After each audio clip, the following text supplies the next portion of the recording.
Ang mabuting balita ng Panginoon ayon kay San Lucas.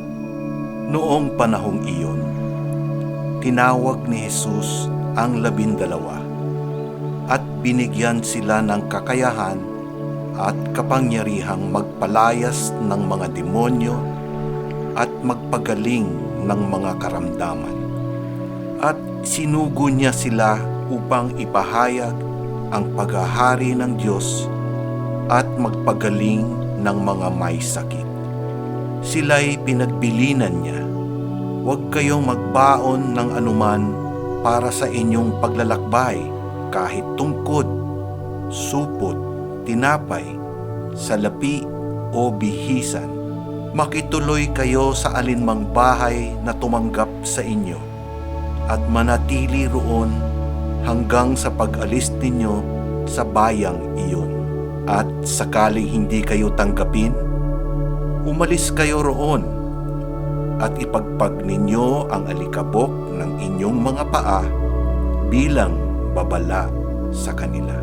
Kaya't humayo ang mga alagad at naglagpay sa mga nayon na ipinangaral ang mabuting balita at nagpapagaling ng mga may sakit sa lahat ng dako. Ang mabuting balita ng Panginoon. Pinupuri ka namin, Panginoong Hesukristo.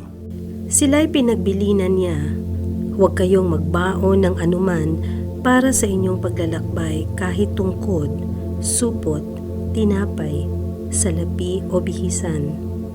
Sa isang training program ng mga magpapari, sinubukan nila ang paglalakbay ng walang baon kahit pera. Malayo ang nilalakad at sila ay umaasa lamang sa kagandahang loob ng mga taong nilalapitan nila upang humingi ng makakain.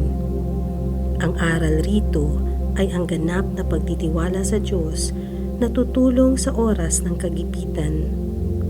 Siya ang magkakaloob ng lahat ng pangangailangan ng mga alagad. Sa oras ng mga panganib, Diyos ang tatawagin. Habang naglalakbay ang mga alagad, paano nila haharapin kung mayroong mga mabangis na mga hayop na aatake sa kanila?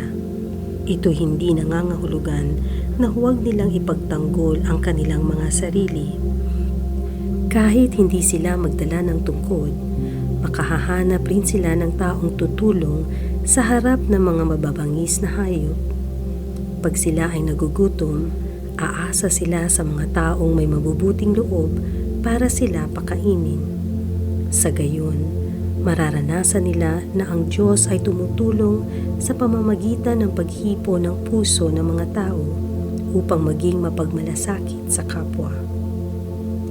Paano mo ipakita ang iyong lubos na pagtitiwala sa Diyos habang ikaw ay naglalakbay at nagpapahayag ng salita ng Diyos?